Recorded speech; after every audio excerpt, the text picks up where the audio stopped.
At 2:47 a.m., Sunrise Casino guard Mike Harris swiped the master keycard, shutting down all cameras for exactly 180 seconds. 20 feet below, $18 million in cash sat unguarded. One wrong move, and security would respond immediately. But Mike moved like a shadow and vanished with the money. But that night wasn't just about the heist. The footage Mike left behind exposed a web of corruption so deep it implicated casino bosses, law enforcement, and even Vegas politicians.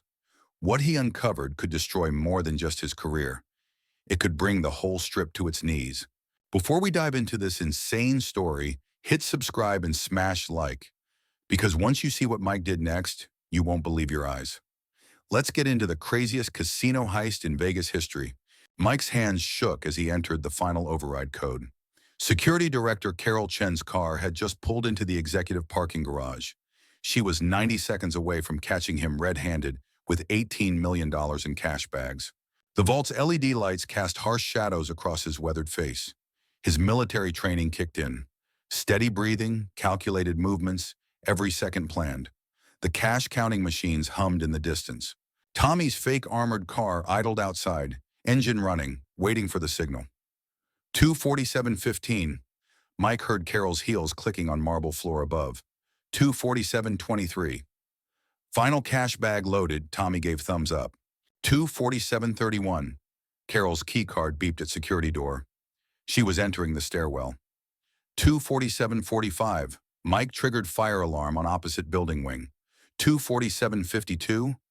Carol hesitated, torn between investigating alarm and checking vault. 2:48:2.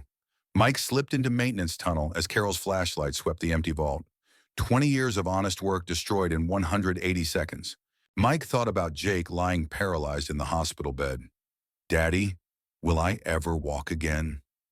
Every criminal act justified by a father's desperate love. Mike emerged from the tunnel as Tommy drove away with $18 million.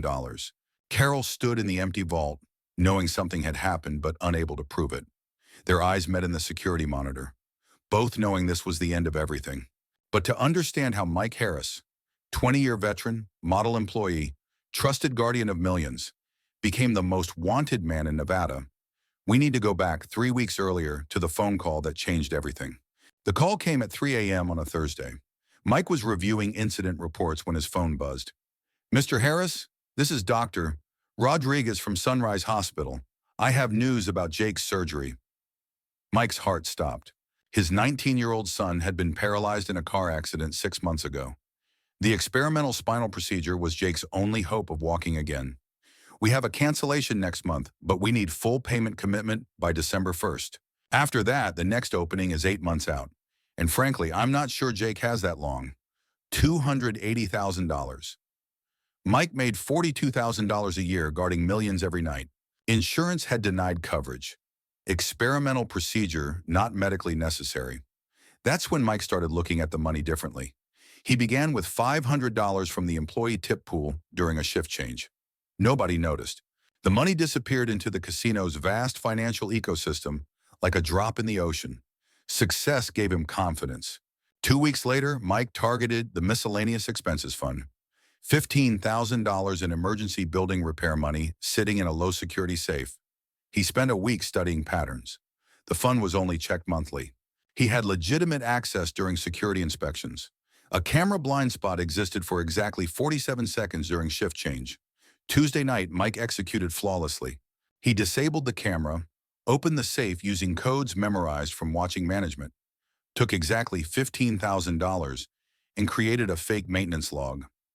Carol Chen arrived for surprise inspection 3 minutes later. She reviewed all security logs but found everything normal. Mike's heart pounded as she commented, "Good work on the camera maintenance, Mike." System looks solid, but $15,500 wasn't enough. Jake needed $280,000. Mike identified his next target, the weekend counting room cash. Money from Friday and Saturday night gambling sat unguarded Sunday mornings before bank deposit, usually $75,000 to $100,000. He studied every detail for 2 weeks. The counting room was accessed only during shift change at 6 a.m. Sunday. Danny Torres, the day shift supervisor, made a coffee run every Sunday at 6:15 a.m. The cameras had a 90-second loop Mike could exploit during system reboot. Sunday morning, Mike arrived early and initiated routine system diagnostic. When Danny left for coffee, Mike entered during the camera loop window, took exactly $75,000 from the middle of cash stacks, and resumed normal patrol. Danny returned 2 minutes early, finding Mike patrolling nearby. "You're here early today," Danny observed suspiciously. "Couldn't sleep, thought I'd help with the morning transition," Mike replied. Danny studied him carefully but said nothing. Carol noticed Mike's behavior changes. More nervous, asking strange questions about accounting procedures. She began informal surveillance. With $90,500 stolen, Mike still needed $189,500 more. He targeted the VIP customer vault where high rollers stored cash for extended gambling sessions. This required his most sophisticated operation yet. The VIP vault was accessed only during high roller arrivals on Thursday evenings. It required dual authorization from management and security, contained $500,000 to $2 million depending on customers, and was protected by biometric scanner plus traditional key system. Mike spent 3 weeks preparing. He studied VIP customer schedules, memorized management biometric procedures, created duplicate keys using impression techniques from military training, and programmed delayed alerts. Thursday night, when a Saudi oil executive arrived with $1.2 million cash, Mike struck. He followed vault opening protocol but disabled cameras, took exactly $200,000 from multiple accounts to avoid detection, and covered tracks by adjusting digital records. Richard Sterling made an unscheduled inspection while Mike was still inside. Mike heard footsteps, quickly hid in the cleaning supply alcove. Sterling reviewed vault seals, found everything normal, but commented to Carol, "Something feels off. Increase random security checks." Carol started a comprehensive security audit. She'd noticed a pattern. Small discrepancies always happened on nights Mike worked. She began covert surveillance. With $290,500 stolen, Mike had enough for Jake's surgery. But while avoiding Carol's investigation, he accidentally discovered something bigger. Management planned to move $18 million cash offshore Friday night, money from systematic corruption and skimming operations. Meanwhile, his family situation exploded. Ex-wife Linda filed bankruptcy papers. "I'm moving Jake to state care Monday morning." The hospital called with an emergency surgery slot for Sunday, but needed payment guarantee that night. Insurance sent final denial. Mike realized this was his only chance. He spent 72 hours planning the most complex heist: fake armored car using Tommy, his unemployed army buddy, complete surveillance override, detailed escape route, false documentation. While programming final surveillance overrides, Carol entered the security office unexpectedly. Mike pretended to investigate suspicious network activity while his program ran in background. What kind of network anomaly? Carol studied his screen. Mike improvised technical explanations while sweating profusely. Danny told Carol, "Mike's been asking weird questions about armored car schedules. Yesterday, he wanted exact pickup protocols." Friday afternoon, Carol delivered the ultimatum. "We're conducting polygraph tests Monday morning. All security personnel with vault access." Mike realized he had one night to complete the biggest heist or face inevitable capture. Carol called Danny at 11:45 p.m. "I'm coming in for emergency security review. If anyone accesses vault systems tonight, lock down the building immediately." Friday night, 2:30 a.m. Mike's final operation required perfect timing across multiple systems. Disable primary surveillance during routine maintenance. Override vault electronic locks using copied management codes. Begin cash extraction while monitoring all security channels. Complete transfer to Tommy's fake armored car. Each step had precise windows. Surveillance gap lasted exactly 4 minutes before backup systems activated. Vault had 6-minute window before automatic relock. Tommy's van had to be positioned during shift change. Radio communications had to mimic standard protocols perfectly. 2:32 a.m. Mike started maintenance diagnostic on surveillance system. 2:33 a.m. Vault electronic systems disabled successfully. 2:34 a.m. Cash extraction began. $18 million in numbered bags. Danny made unscheduled patrol 2 minutes early, heading toward vault level. Mike spotted him on backup camera, quickly radioed fake medical emergency on upper floor. Danny diverted, buying crucial time. Tommy executed his part perfectly. Authentic armored car uniform, radio codes Mike provided, exact protocol for legitimate pickup, calm professionalism despite $18 million theft. Primary surveillance system tried to reboot ahead of schedule. Mike manually held the override while continuing cash transfer, working with one hand while maintaining complex technical sabotage. 2:39 a.m. Carol arrived for her random inspection during Mike's operation. She'd suspected him all week, and this was her trap.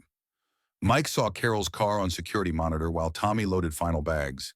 He had 30 seconds before she reached vault level. Abort and face certain polygraph failure, or complete heist with Carol approaching. Mike chose to continue. He activated fire alarm on opposite building side, created false gas leak alert requiring evacuation, used Carol's own emergency codes against her, completed final cash transfer while alarms blared.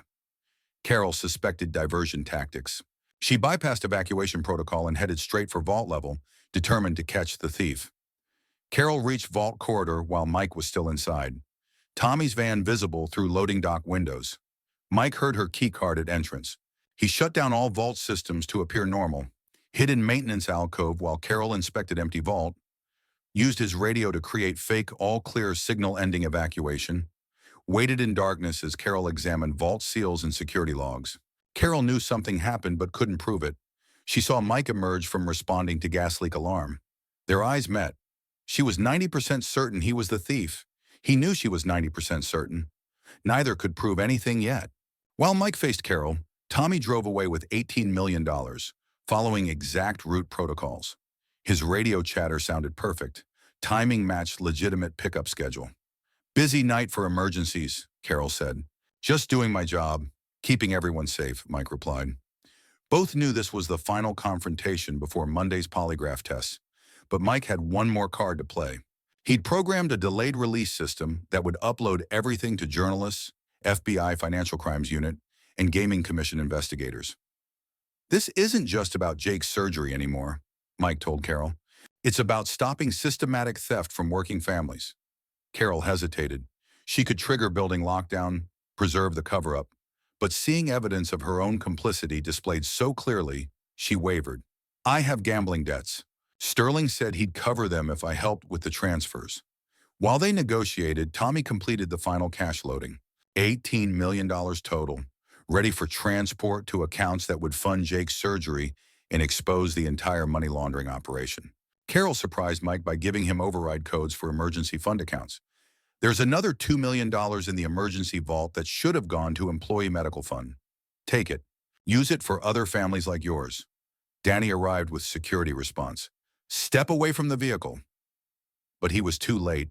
The van was pulling away from the loading dock. Police sirens approached from multiple directions. Federal agents were moving in. While FBI surrounded the building, Mike's delayed release program triggered. 23 news organizations received complete money laundering files. IRS criminal investigation got real-time access to offshore accounts. Gaming Commission received evidence of systematic regulatory violations. Employee union got documentation of wage theft affecting 200-plus families. "Agent, this man just exposed the largest casino money laundering operation in Nevada history," Carol testified. "Everything he did was to protect working families." Danny added, "I've been documenting suspicious activity for weeks. Now I understand. He wasn't stealing. He was investigating systematic fraud that hurt hundreds of families." Documentation showed $127 million laundered through casino operations over 2 years. 847 employees systematically cheated out of wages and benefits. Federal gaming violations covering $67 million in unreported income. Connections to organized crime money laundering networks. Within hours, national coverage erupted. Casino security guard exposes massive money laundering scheme. Father risks everything to save son and expose corruption. The hero who broke the Vegas conspiracy. Federal agents uncovered corruption. Throughout Nevada gaming industry. Network of 8 casinos involved in similar money laundering. Organized crime connections worth $500 million. Political corruption affecting Gaming Commission oversight. Federal prosecutors faced complex decisions. Mike clearly committed theft, but exposed crimes that protected hundreds of families. Charging him might discourage future whistleblowers. Not charging him undermined rule of law. Public pressure mounted. Jake's story went viral. Boy walks again after father exposes casino corruption. Casino employees rallied. Mike Harris saved our families. Labor unions testified about systemic wage theft, Mike exposed. Federal prosecutors offered unprecedented cooperation agreement. Complete immunity for theft in exchange for testimony against organized crime. Witness protection for family during trials. Full restitution from recovered casino assets. Carroll provided devastating testimony about management corruption, money laundering protocols, and systematic employee exploitation. Danny became key witness, providing detailed documentation that corroborated Mike's investigation timeline. Casino management was arrested on RICO charges. Gaming Commission officials were indicted for corruption. Organized crime figures faced federal money laundering charges. 6 months later, Mike testified against organized crime bosses. His evidence led to 34 convictions and $500 million recovered. Jake's surgery was completed successfully with recovered funds. Jake walked again. All casino executives got decades in prison. The organized crime network was dismantled. Mike was hired as director of gaming security oversight at $120,000 salary. Linda and Jake moved back. Family was stronger than ever. The Harris protocols became standard for gaming industry integrity. 1 year later, Jake played basketball, fully recovered. Mike watched from his new office, knowing he'd saved his son and hundreds of other families. Sometimes a father's love and courage can change everything. So here's my question for you. Do you think Mike was a hero or a criminal? Hit that like button if you believe sometimes good people have to break bad laws to do the right thing. And subscribe if you think there are still people out there willing to risk everything for their family. What would you have done in Mike's position? Let your child suffer or become a thief to save them? Let me know in the comments below, because this moral dilemma keeps me up at night.